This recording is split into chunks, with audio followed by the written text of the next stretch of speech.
Little Richard said. "You're in my band, you'll play my song my way." Jimi Hendrix looked at his guitar and spoke one sentence. "I hear it differently." The rehearsal room was small. Bare walls. Wooden floor. A single window letting in the gray light of a Nashville afternoon in 1963. 2 men. 2 guitars. And a silence that would split the history of rock and roll into before and after. Jimi Hendrix was 20 years old. He'd been playing guitar professionally for maybe 3 years. He was backing Little Richard on tour, good money, steady work, a chance to learn from one of the architects of rock and roll. He sat on a wooden stool, his Stratocaster resting across his lap, fingers touching the strings but not playing. Little Richard stood 6 feet away, pointing. His pompadour was perfect. His shirt was patterned silk. His voice carried the full weight of a man who had invented half the sounds that made teenagers scream in 1955. "When I say play it my way," Little Richard's voice filled the small room, "I mean exactly that. Note for note. Feel for feel. The way I wrote it. The way I hear it. You understand me?" Jimi didn't look up. His eyes stayed on his guitar. His hands remained still. "I hear it differently," he said quietly. The room held its breath. Jimi Hendrix didn't raise his voice. He never needed to. To understand what happened in that rehearsal room, you need to understand what happened 6 months earlier. Jimi had been playing the Chitlin circuit, small clubs, black audiences, makeshift stages in the South where segregation was law and survival was art. He'd played with the Isley Brothers, with Sam Cooke's band, with anyone who'd pay him $20 and a place to sleep. He was good. Everyone knew he was good. But good meant reliable. Good meant you showed up on time, learned the songs, played them the way the band leader wanted, collected your pay, and moved to the next town.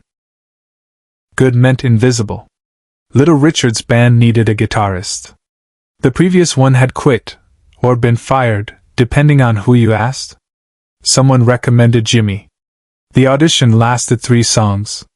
Little Richard hired him on the spot. "You play clean," Little Richard had said. "I like that. Keep it clean, keep it tight, don't get fancy. You're not the star. I'm the star. You make me sound good, we'll get along fine." Jimi had nodded. $20 a night. Regular work. He needed both. For 6 months it worked. Jimi played the songs exactly as written. He stood in his designated spot on stage. He wore the matching suits. He kept his solos short and his volume moderate. He was professional. Reliable. Good. But every night, after the shows, after Little Richard had left in his Cadillac and the other band members had gone to find food or women or sleep, Jimi would stay behind in whatever venue they played. He'd sit on the edge of the stage with his guitar and play. Not Little Richard's songs. Not anyone's songs. Just sounds. Textures. Ideas that didn't have names yet. He'd bend strings in ways that made notes cry. He'd use feedback as melody. He'd make his guitar speak languages it hadn't learned yet. A few people heard these late-night sessions. Other musicians passing through. Sound engineers locking up. Janitors mopping floors. They'd stop and listen, not quite sure what they were hearing, only knowing it was different. Word travels fast in the music world. By spring 1963, there were whispers. "Little Richard's got a guitar player who can do things." Nobody said what things. They didn't have words for it yet. Little Richard heard the whispers. He didn't like whispers. He was the star. His band members were employees. Employees didn't generate whispers. One afternoon in Nashville, between the matinee and evening shows, Little Richard called a rehearsal. Just him and Jimi. The rehearsal room at the back of the venue. 2 folding chairs. 1 amplifier. And a conversation that had been building for 6 months. "I'm going to be straight with you," Little Richard said. "I hear you've been playing after hours. Doing your own thing. That's fine. You want to experiment, do it on your time. But when you're on my stage in my band playing my songs, you play them my way. Are we clear? Jimi nodded slowly. Yes, sir. Good. Now I want to hear Lucille. Play it exactly the way I taught you. Show me we understand each other. Jimi positioned his guitar. He played the opening riff of Lucille, one of Little Richard's signature songs. Clean. Precise. Exactly as written. Little Richard listened, arms crossed. When Jimi finished the first verse, Little Richard held up his hand. Stop. That's perfect. That's exactly what I need. Now here's what I don't need. He grabbed his own guitar and played an exaggerated version of what Jimi had been doing in his after-hours sessions. Bent notes. Feedback. Strange harmonics. It was a caricature, but it made the point. I don't need that, Little Richard said. That fancy stuff. That noise. Maybe it impresses other guitar players, but audiences don't want complicated. They want to dance. They want to feel good. They want what I give them. And what I give them requires you to play it my way. You got that? Jimi looked at his guitar. His fingers touched the strings but didn't press down. I understand, he said. Then, after a pause, but I hear it differently. Little Richard's face changed. What did you say? The song, Jimi said, still not looking up. I hear it differently. When you play it, I hear what you hear. It's perfect that way. But when I play it, I hear something else underneath. Like the song wants to go somewhere else too. The song, Little Richard said slowly, goes where I tell it to go. I wrote it. Yes, sir. So when I tell you to play it my way, I hear it differently, Jimi repeated, and this time he looked up. Subscribe and leave a comment, because the meaning of this moment is still unfolding. The silence that followed wasn't hostile. It was heavier than that. It was the sound of two people discovering they speak fundamentally different languages and realizing that translation is impossible.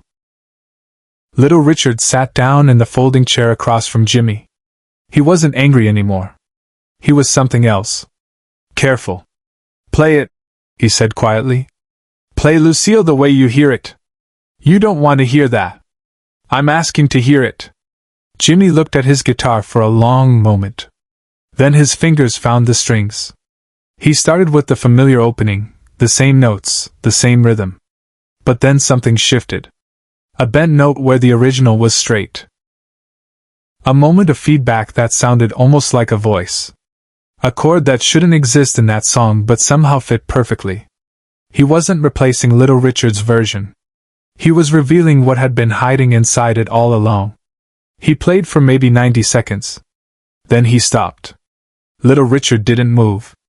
Didn't speak. His hands were gripping the armrests of the folding chair. Where did you learn that? Little Richard finally asked. I didn't learn it. It's just there. Who taught you to hear like that? Nobody taught me.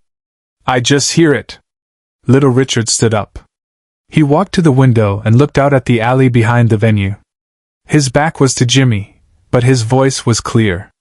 You can't stay in my band, he said. Jimmy's stomach dropped. Sir, I can play it your way. I have been. I will. That's not the point.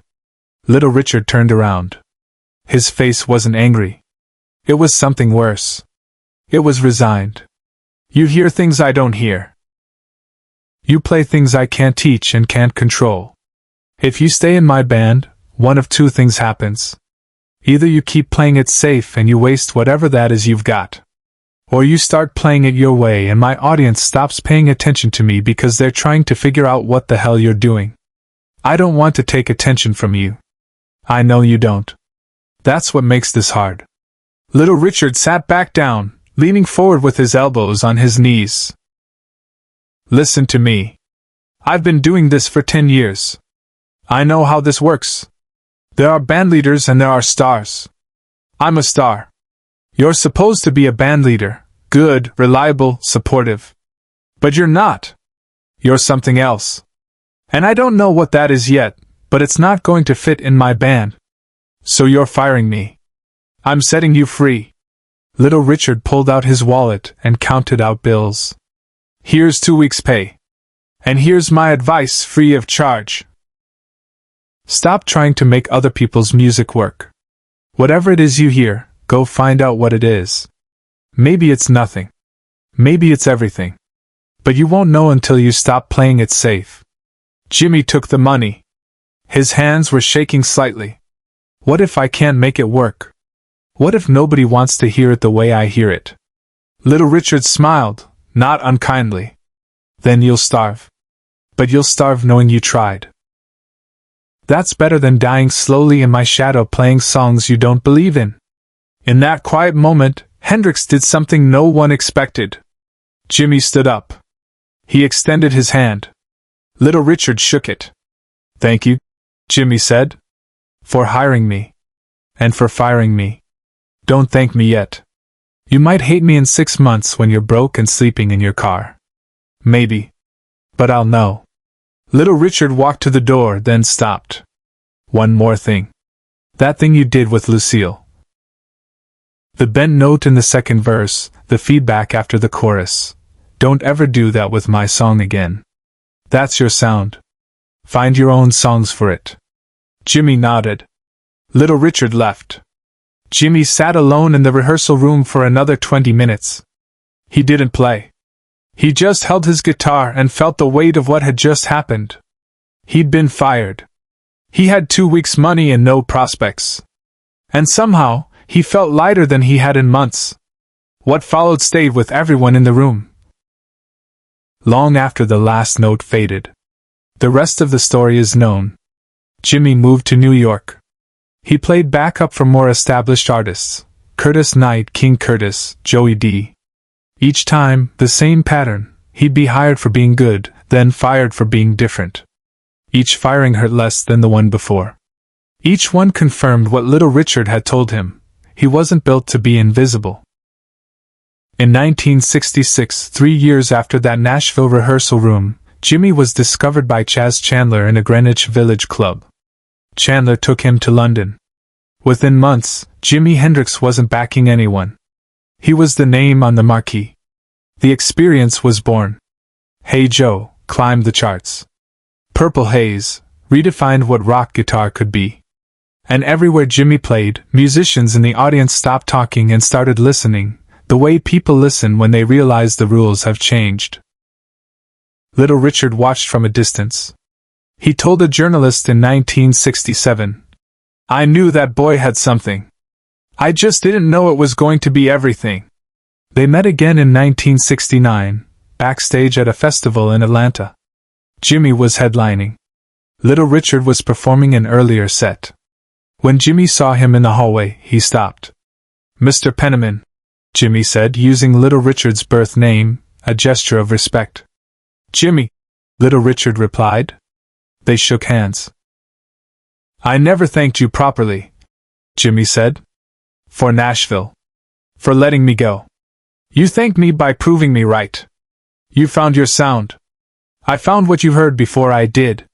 That I couldn't play it your way because I was supposed to play it mine." Little Richard smiled. "You would have figured it out eventually. I just saved you some time. Still, I wouldn't be here without that day." "Yes, you would," Little Richard said firmly. "Maybe later. Maybe different. But you would have gotten here. Men like you always do. You hear things the rest of us don't. That's not something you learn. That's something you are." They talked for 10 more minutes. About music. About the circuit. About the differences between 1963 and 1969. How the world had caught up to the sounds Jimmy had been hearing in empty venues after midnight. When they parted, Little Richard said one last thing. "You still play Lucille sometimes?" "No, sir. Like you said? That's your song." "Good.